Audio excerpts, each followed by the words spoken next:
gagawin ko ang dapat gawin. Ipapakiusap ko sa hari na iligtas ang mga Israelita na ngayon ay nanganganib dahil gumawa siya ng batas na papatayin ang lahat ng ito. At sabi niya, kung ano man ang mangyari sa akin, eh, yun ang mangyari. Sabi niya, if I perish, I perish. Pero humingi siya ng support. Sabi niya, ang lahat ay mag-aayuno, 3 araw na hindi iinom, hindi kakain yung mga taong malapit sa kanya, ipapadalangin siya para sa kanyang misyon. At nung handa na siya ay pumunta sa presensya ng hari. Titingnan ngayon natin sa ating pag-aaral kung ano ang idulot ng panalangin, what their praying and fasting accomplished in this seemingly impossible mission. Ang ating pag-aaral pinamakitang what prayer can do. Ano nga ba ang nagagawa ng panalangin? Diyos naming Ama, salamat sapagkat kayo Diyos ang pwedeng dasalan, pwedeng lapitan, kayo'y nakikinig, at kayo Panginoon ay mahabagin. Sa sandaling ito, ang nilalapit namin sa mga puso namin, pakalinisin niyo po kami, hugasan, paging dapating lumapit sa inyong banal na harapan, humingi ng pagpapala, magdala ng aming mga handog, pasalamat, at mga awitin at sayaw sa iyo.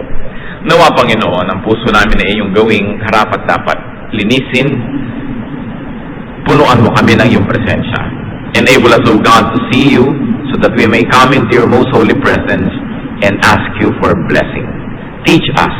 Payapain niyo po ang aming puso, lahat man maaaring makagulo sa amin, Panginoon, na inyo pong pawiin. Turuan yung magbigay kami sa inyo ng atensyon na kayo walang kaagaw. Ang Diyos niyo ang aming tinirinig at tayo sa aming Panginoon, mapuno ng inyong presensya ang aming puso. Speak, O God. Teach us, correct us, empower us. We ask you, in the name of Jesus, your Son, our Lord. Esther 5:1-2.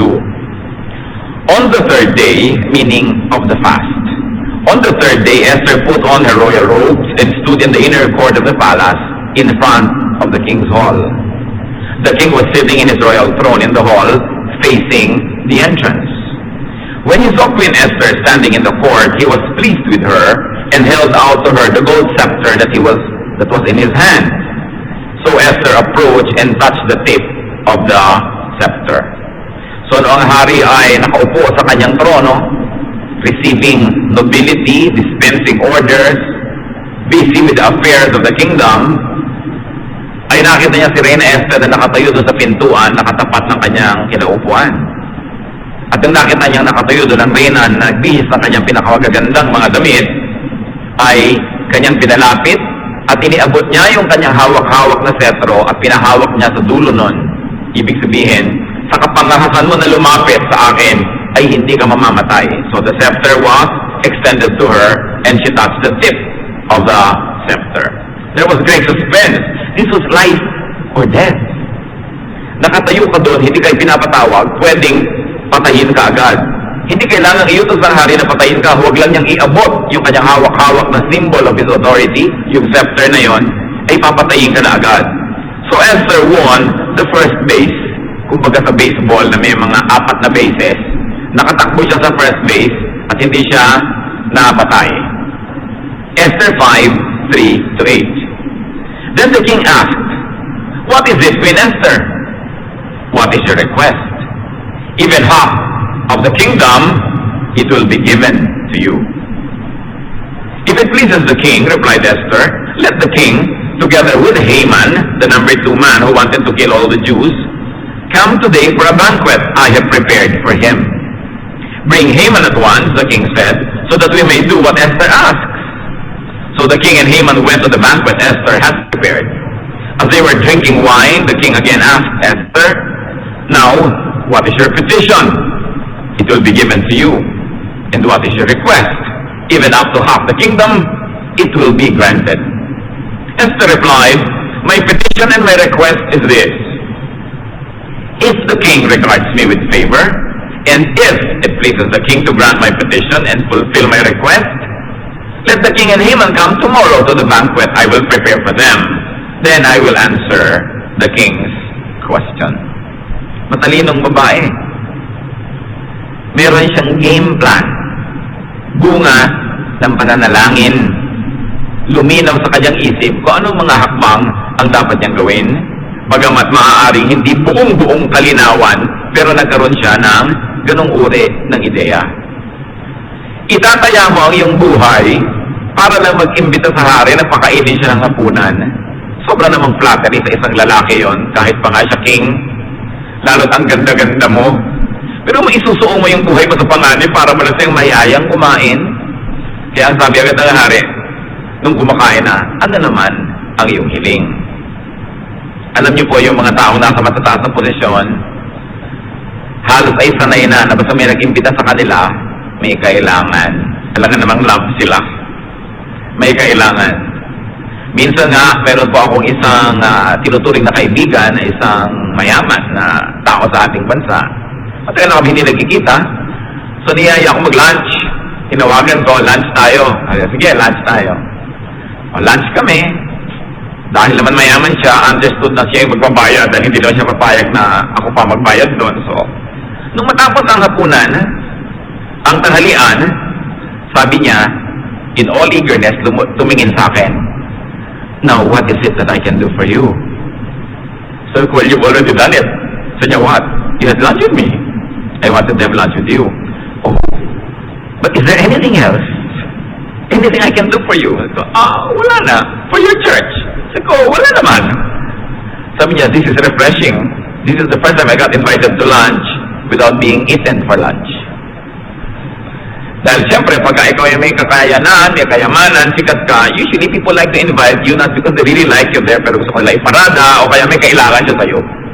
So, tuwang-tuwa naman yung hari, wala namang hinihingi ito, pinapakain lang ako. No? So, the dinner became very nice. Esther was very wise and clever. She risked her life to give the king pleasure. But more than that, Esther was much more than that. And a woman must be much more beyond beauty. Yung beauty, pang intro lang yan para bumukas ang pinto. Pag nakabukas na ang pinto, ano nang gagawin mo sa beauty mo? Kailangan may utak ka. So, she was there to observe Haman. She was there to observe the king with Haman. Sabi niya siguro, gano'n kaya talaga kalakas sa hari itong Haman na to? Bakit number 2? Bakit binibigyan ng sobrang power? Gusto mo siyempreng sukatin ang kalaban mo bago ka sumalakay. It was to position herself, and because she invited them and they committed to go to another dinner, she won second base. Nakakadalawang bases na siya. You know, now she's beginning to have momentum. Momentum must be respected, ha? Siya ay nakakabuelo na, bumubuelo na siya, lumalaki na yung papel niya. Mas nakakatiyak siya ngayon na malakas siya sa hari. More than before, at natatansya niya kung paano siya ngayon mag-strategize.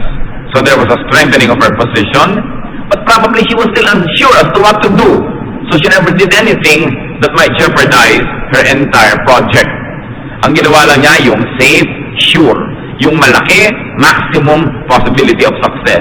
And what was that? To invite the king to another dinner. What a clever move. A woman must not only be beautiful, she must also be clever. Clever in a positive sense, for the furtherance of good. Hindi katulad ng sinabi ni Queen Macbeth, look like an innocent flower, but be the serpent under it. Hindi naman dapat ganong klaseng cleverness.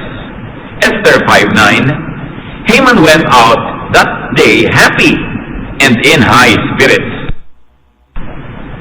But when he saw Mordecai at the king's gate and observed that he neither rose nor showed fear in his presence, he was filled with rage against Mordecai. So high na itong Haman, tuwang-tuwa. Imagine, siya lang ang bisita ng reyna at hari. Kaisa-isa, siya lang. Tatlo lang silang naghapunan. So tuwang-tuwa siya at paglabas niya ng palasyo, nagbura ang saya niya. Nakita na naman niya si Mordecai nakaupo doon sa gate. Hindi malang nagbow, hindi malang lumuhod, hindi malang nagpitagan sa kanya. Napuno uli siya ng inis. So Mordecai's behavior fanned Haman's rage. Esther 5:10-13. Nevertheless, Haman restrained himself and went home.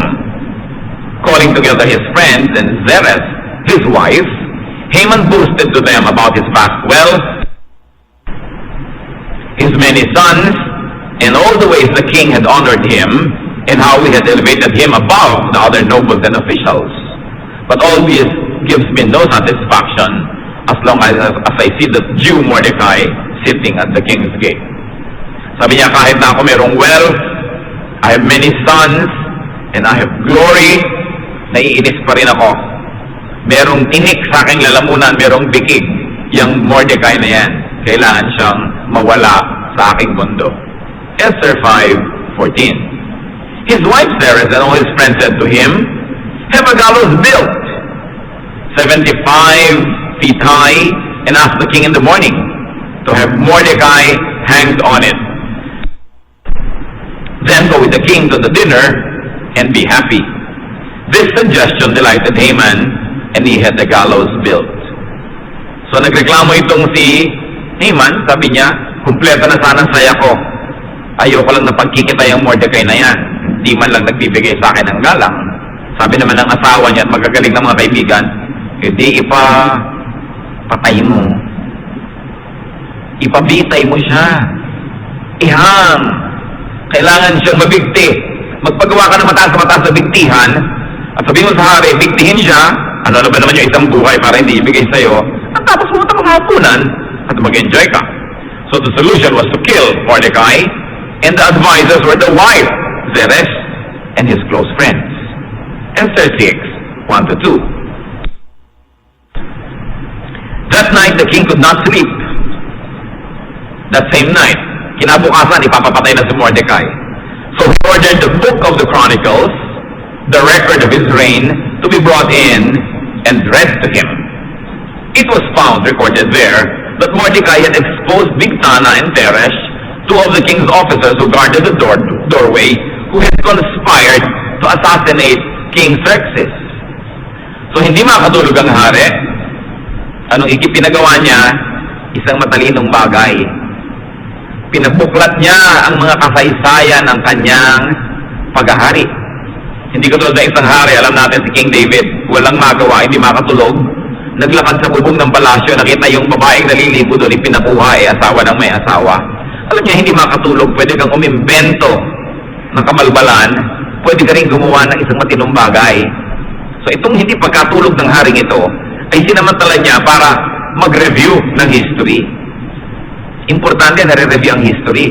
Kaya ang ating bansa, maraming mga pagkakamali at pagkakadapa, hindi natin alam ang ating kasaysayan. So paano tayo matututo mula sa leksyon ng nakaraan? So pinabuklat ng hari ang records. It was a very good sleeplessness because it became productive. Again, we believe that this is an effect of prayer. Ang langit na ang nagbigay ng insomnia sa haring ito nung gabing yun. It was the effect of fasting. Heaven na ang kumilos. Diyos na ang gumagawa. Hindi kaya ng tao yan eh. Pero ngayon, ang hari hindi makatulog. At naalaman doon na si Mordecai na balak ipapatay ni Haman bukas na bukas din.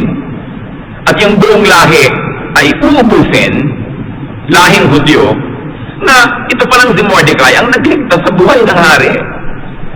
Na naulinigan niya na yung mga bantay ng hari ay papatayin yung hari. Nasabi niya kay Esther, naisumbong ni Esther, nadakip ang mga ito ni Lapiz and found guilty. So, Esther 6:3, tanong naman ng hari, what honor and recognition has Mordecai received for this? The king asked. Nothing has been done for him, his attendants answered. Sabi yung palat na iligtas ako ng taong yan, buhay ko na iligtas dahil sa kanya, ano bang gantimpala naman ang naibigay? Sabi ng mga tao, wala po, walang nakarecord dito, wala. Therefore, justice was in order. The good should be rewarded. Yan ang hinihingi ng justice. Esther 6:4-6. The king said, who is in the court? May gumagalaw doon sa bulwagan. Now Haman had just entered the outer court of the palace to speak to the king about hanging Mordecai on the gallows he had erected for him. His attendants answered, Haman is standing in the court. Bring him in, the king ordered. When Haman entered, the king asked him, what should be done for the man the king delights to honor? Now Haman thought to himself, who is there that the king would rather honor than me? So perfect timing na naman ito. Bunga na naman ang dasal. Inumaga ang pagbabasa ng history. Umagang-umaga naman, nagkukumahog itong si Haman na pumunta sa palasyo para hingin na nga sa hari na ipabitay si Mordecai. Kaya yun ang first agenda niya. You know, the early bird catches the worm, but also the early worm gets caught, ha? So, hindi mo alam kung sa isang araw ikaw yung magiging bird o worm. So, this is another effect of prayer. So, sabi ng hari, sinong kumikilo? Sinong nasa labas? Nandyan po si Haman. Papasukin. Anong pwedeng ibigay? Sabi agad niya kay Haman bago nakapagsabi yung Haman ng pakay. Sa isang taong gustong papurihan ng hari. Sabi ni Haman, sigurado nga po yun. Wala nang iba pang papupurihan ito. No? So, Esther 6, 7-9. So, he answered the king. For the man the king delights to honor, have them bring a royal robe the king has worn, and a horse the king has ridden, one with the royal crest placed on its head. Then let the robe and horse be entrusted to one of the king's most noble princes. Let them robe the man the king delights to honor, and lead him on the horse through the city streets, proclaiming before him, this is what is done for the man the king delights to honor. Sabi naman sa Haman, sigurado akong papapurihan ito, panukala ko nga sa kanya yung pinakamaganda na papuri. Total ako yun. Eh yan pong naisuot nyo na marangya na damit, ipasuot nyo. Sabi ganoon sa kanya. Pasakayin nyo siya sa inyong kabayo na may korona. Yung mga kabayo ng hari kasi may korona rin yun sa ulo. At yung magaling at pinakamahusay at mataas na ranggo ninyong opisyal na nandyan, yun ang pagtakayin nyo sa kabayo. Ilakad ang kabayo sa buong bayan, at yung pinakamagaling yung opisyal, sabi ito ang pinapangaral ng hari, siya ang pinaparangalan ng hari. No? Haman thought of this for himself. Esther 6:10, go at once, the king commanded Haman, get the robe and the horse, and do just as you have suggested for Mordecai the Jew, who sits at the king's gate. Do not neglect anything that you have recommended. So, nabaligtad. Sabi, magandang ideya, oh. Dalian mo, ngayon din gawin mo, at wag mong kakalimutan bawat detalye, lahat dapat mong gawin mo yan kay Mordecai. Patay. Diba? Mordecai's position was greatly strengthened without him doing anything. But of course, he prayed and fasted, so that's not nothing. And Haman's position was greatly weakened. Lesson, mga kapatid, do not underestimate your opponent. Especially if your opponent is blessed by God. Do not mess with the Lord's anointed. Minsan nga, yung behavior ng anointed, less than perfect, imperfect nga, may mga mali. But God blesses whom He blesses. God uses whom He chooses to use. Wala tayong pake doon. Kung gusto siyang i-bless ng Diyos, bine-bless siya, huwag kang magpakalat-kalat dahil ikaw ang tatamaan ng dilubyo. Esther 6:11-14. So Haman got the robe and the horse. He robed Mordecai and led him on horseback through the city streets, proclaiming before him, this is what is done for the man the king delights to honor. So siya pa naging taga-akay ng kabayo at taga-sigaw sa lahat, yang si Mordecai, pinaparangalan ng ating hari. Verse 12, after Mordecai returned to the king's gate.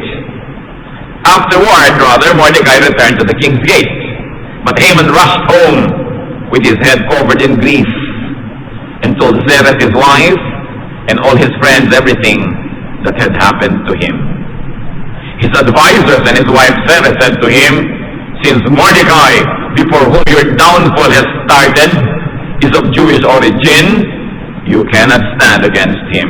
You will surely come to ruin. Locust talking. No? Yung magagaling niyang advisor at mga kaibigan at asawa na nagpayong ipabitay mo, ipabigti mo, sabi, naku, patay kang bata ka.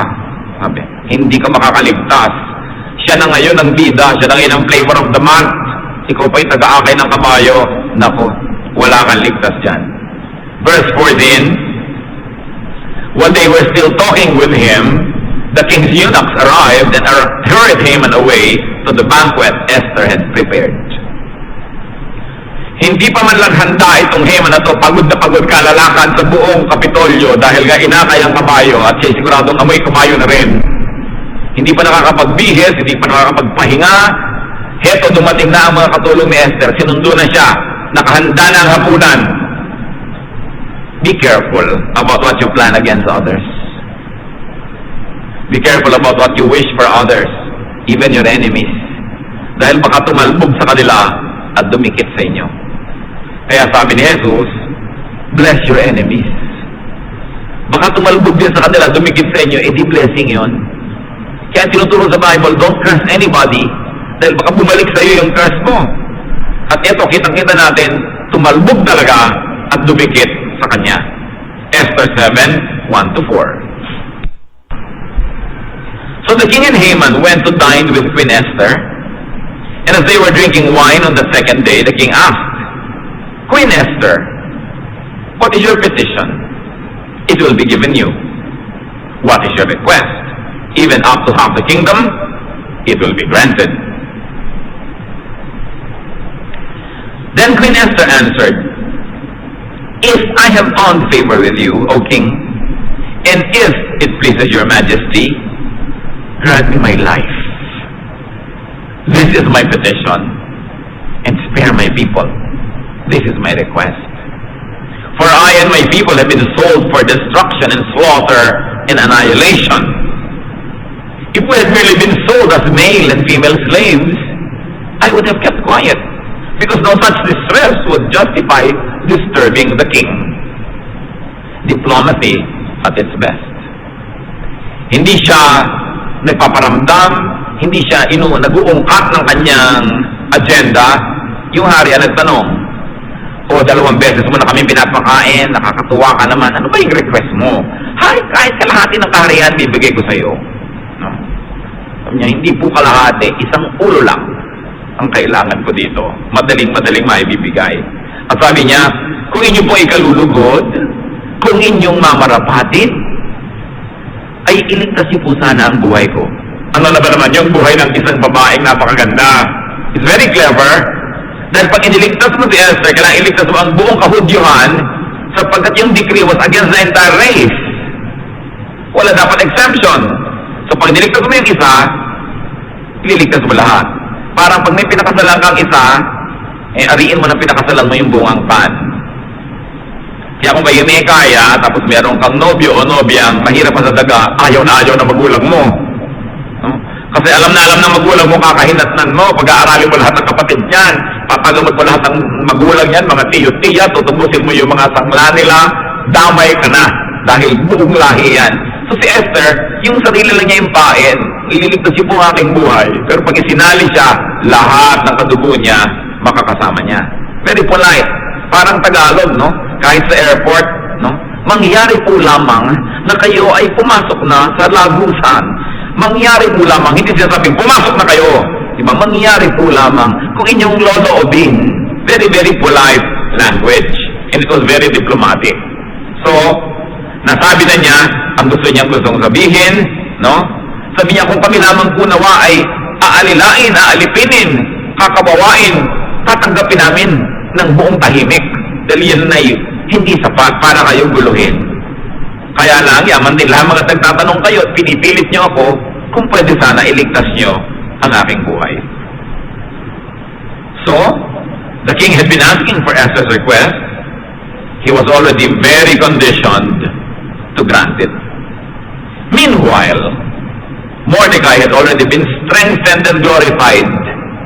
Dumadali yung request, and Haman had already been greatly weakened. Esther's strategy was working. Again, result of prayer. Nag-pray kasi sila 3 araw na nanalangin. This probably surprised even Esther, yung turn of events. Hindi naman siya Diyos, hindi naman niya alam mangyayari. Nakikiramdam siya kung saan siya inaakay ng Espiritu ng Diyos, kung paano siya kikilos. Esther 7, 5-7. King Xerxes asked Queen Esther, who is he? Where is the man who has dared to do such a thing? Esther said, the adversary and enemy this vile Haman. Talagang itinuro niya diretso, ito ang ulupong. Siya ang kontrabida. Siya ang gustong pumatay sa akin na gustong magbigay sa inyo ng kasiyahan. Then Haman was terrified before the king and queen. The king got up in a rage, left his wine and went out into the palace garden. But Haman, realizing that the king had already decided his fate, stayed behind to beg Queen Esther for his life. Sure of victory, Esther attacked. Do not fight a battle you cannot win. Huwag kayo nagpapadala sa simbuyo ng damdamin. Kung di rin lang kayo mananalo, manahimik kayo dyan. Maghintay kayo ng tamang panahon. Hindi katulad ng ating mga himagsikan, kaya napakaraming namatay, ang dami-dami nasawi, nagalit, susugod, itak-itak yung dala, may kanyon yung kalaban, ubos sa mga Pilipino. Hindi kasi nag-strategize, puro damdamin. Di ba ganyan pag nagalit, susugod, kahit kamabaril, damdamin kasi ang umiiral. Dapat isip, pag-iisip, katalinuhan, and God-led wisdom. So, Esther 7, 8-10. Yung hari lumabas sa hardin, hindi siya makahinga, gusto niya ng fresh air, hindi niya sukat akalain na mangyayari ito. Yung dalawang taong pinakamalapit sa kanya, biglang magiging worlds apart. Esther and Haman.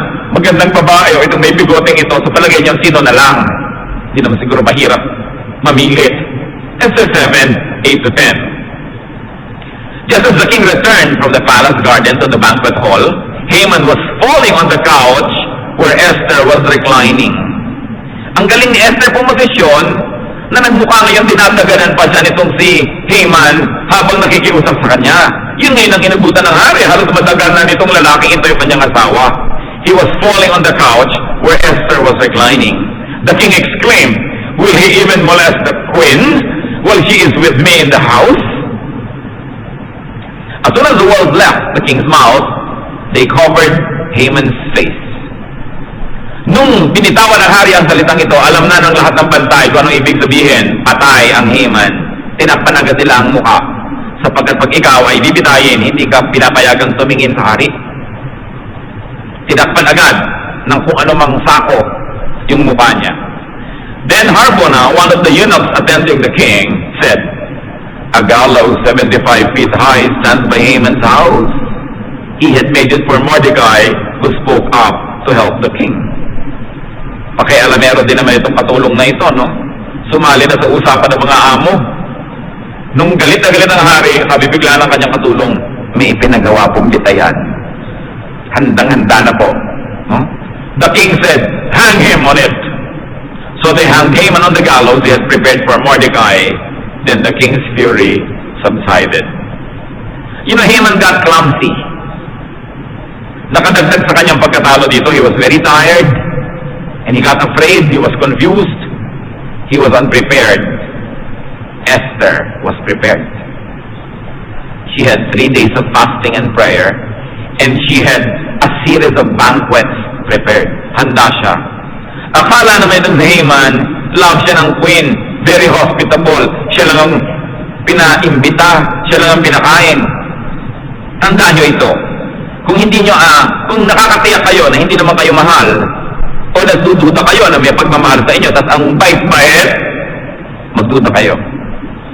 Sabi ni Balagtas sa Florante at Laura, kung ang isalubong sa iyong pagdating ay masayang mukha't may pakitang giliw, lalong pag-ingat at kaaway na lihim, siyang isa-isip, nakakabakain.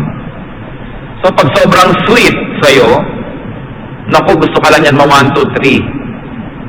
Bigay ng bigay sa'yo, nagpapadama lang yan. Pag yan ay bumawi, lagot ka.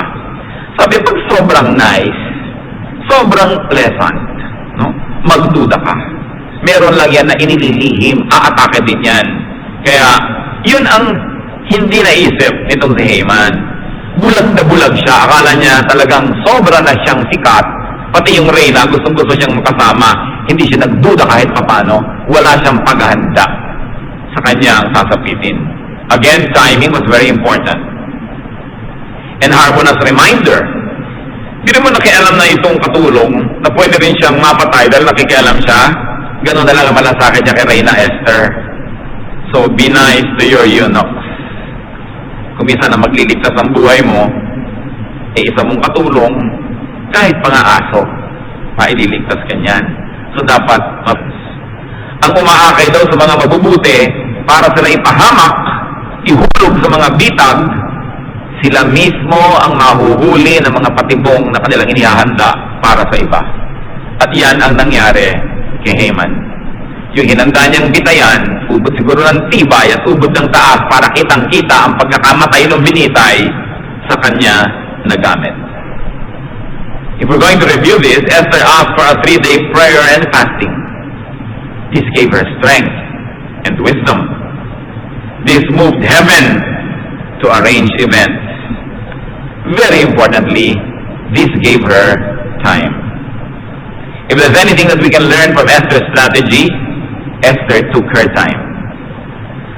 Nasa panganib ang buhay nila, pero hindi siya nagdalos-dalos, hindi siya nagmadali to the point of becoming careless. And remember, Esther did not ask for the king's favor at once. She also went through a 3-step victory. Phase 1, first dinner. Phase 2, second dinner. Phase 3, yun na sinabi niya ang mangyayari sa kanya at nag-request siyang siya mailigtas. Para na siyang naka-home run. Sa pagpapakain niya sa hari, she earned her right to be heard. She earned and strengthened her position. Don't walk blind into your problem. Research. Sigurado nag-research siya. Ano bang paboritong pagkain ng hari? Ano bang paboritong pagkain ni Haman? Ano bang gusto nilang iniinom? Anong timpla? Sigurado yun ang binigay niya para maging mas kanais-nais. But beyond her knowledge, the delay strengthened Mordecai and weakened Haman. Godly timing is very important.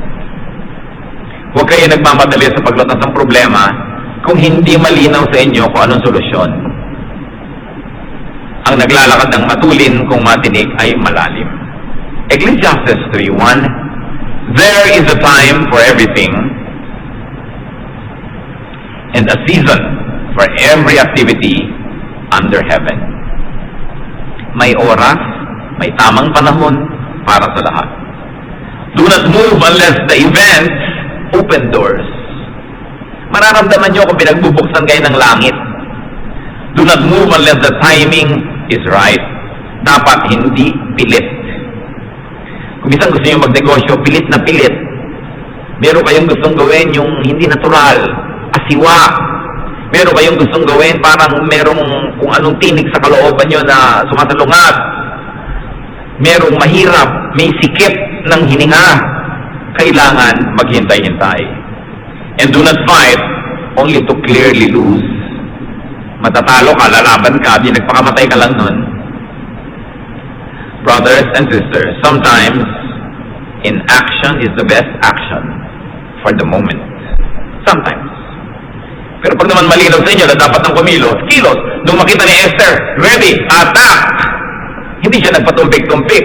Alam nga namang, sabi naman itong si hari, o sino gusto pumatay sa'yo? Sino ang masamang yun? Sabi niya, bukas po mag-dinner ulit tayo. Ay wala na, no? Nakapaghanda na yung Haman noon ng kanyang defense. So alam mo rin dapat kung kailan ka kikilos. Very often, the timing can be more important than the act itself. Yung pagsasabi, yung pagsusumbong, katulad ng mga komisa, nagsusumbong yung taga-gobyerno, corrupt siya, eh paano ngayon ay nabisto na rin siya, kung magsusumbong na siya, huli na, sana nung hindi pa, may kapaniwala, no? So timing is very important. If you could not do anything right, don't do anything yet. Because the possibility of you doing the wrong will be greater. And in Esther's case, it was a big project. It was to undo an imperial decree. It was to save an entire nation. She took it step by step. Psalm 37:7. Be still before the Lord and wait patiently for Him. Do not fret when men succeed in their ways, when they carry out their wicked schemes. Sabi niya, manahimik ka, manalangin ka, makinig ka kung ano ang itinuturo sa iyo ng Espiritu. Kanino nakinig si Haman? Sa kanyang mga kaibigan at sa asawa na hindi nag-iisip. Do not carelessly listen to such advisors. Ano po ang magandang advisor? Kadalasan, hindi lagi. Ang magandang advisor ay yung nagbibigay sa iyo ng balanse. Yung gusto mong patayin yung asawa mo, sabi ng advisor mo, huwag, mag-isip-isip ka. Hindi, sige, patayin mo na itong baril. Yun ay sulsol ang tawag doon. Yung nagagalit ka sa biyanan mo, yun namang nanay mo, binibigyan niya ng panig ng biyanan mo, anak, ganito talaga kaming mga matatanda, ganyan-ganyan. Magandang advisor yon. Pero yung nanay mo, kampi agad sa'yo, sabi niya talagang yung biyanan mo, masamang lahi talaga yan, sinabi ko na sa'yo. Hindi magandang advice. Kasi hindi ka magkakaroon ng balance. Galit na galit ka sa isang tao, tapos yung kaibigan mo, kamping sa'yo, hindi ka niya mabibigyan ng matinong payo. It's always better if advisors give balance. Pero madalas naman kasi, ayaw natin ng ganong advisor. Kasi hindi naman talaga advice ang gusto natin. Ang gusto natin, kakampi. Kaya nagagalit ka sa advisor mo. Kampi kaya ka sa kalaban ko, aawayin mo na ngayon si advisor mo. Pagka ganon, ibig sabihin, hindi advice ang kailangan mo. Kailangan mo lang ng kakampi. Sabi nila sa Laguna, kasagpi ang gusto mo. Kailangan mo lang ng sulsol, ng cheering squad. Pero ang magandang advice, yung sumasalungat ng konti sa'yo. Kasi kung madalas, pag masidi ang ating damdamin in the extreme emotions that engulf our senses, what we really need is balance. And in that case, we need an opposing point of view. Hindi yun kung saan kayo pupunta pag sinunod nyo yung payo. At lalo na magduda kayo sa isang payo na gustong-gusto nyong marinig. Kasi pag yun ang gusto nyong marinig, malamang kahit mali, yun ang inyong susundin. Value the person who gives you an opposing point of view. Though it is always easier and they will always be more popular if they just went along with you. Mas mahirap namang sumalungat eh. Mas madaling sumangayon. Baka mailibre ka pa ng ganyan dahil sumangayon ka. Pero yung tao talagang mayroong malasakit. Paminsan-minsan, lalo't kailangan sasalungat. That gives us balance. So kung meron kayo mga kapatid na kailangan gawin pa siya, meron kayong mabigat na problema, meron kayong dapat lutasin, huwag magpadalos-dalos. Manalangin, kumuha ng prayerful support of other people, at hintayin ang pagkilos ng Diyos. Step by step, ituturo yan ng Espiritu. Ang mahalaga naman tayo, sensitibong nakikinig.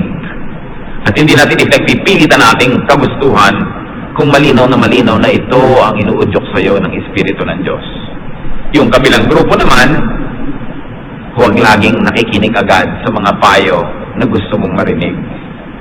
Siyempre may lesson din yan para doon sa hari. Ang dali-dali naman yung pumirma ng batas na itinraft itong si Haman. Lalo't makapangyarihan ka, binabantayan mo kung sino nakakabulong sa iyong tainga. Kasi imamanipulate ka.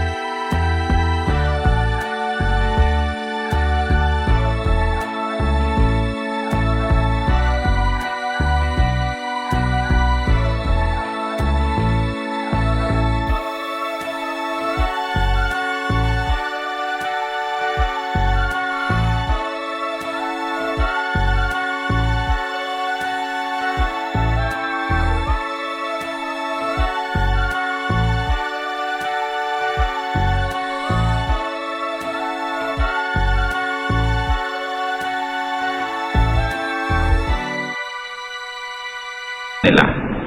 Yung hindi nila hawak na kapangyarihan sa kanilang kamay, sa iyo nila kukunin, pakikilusin kanila para sa kanilang kagustuhan.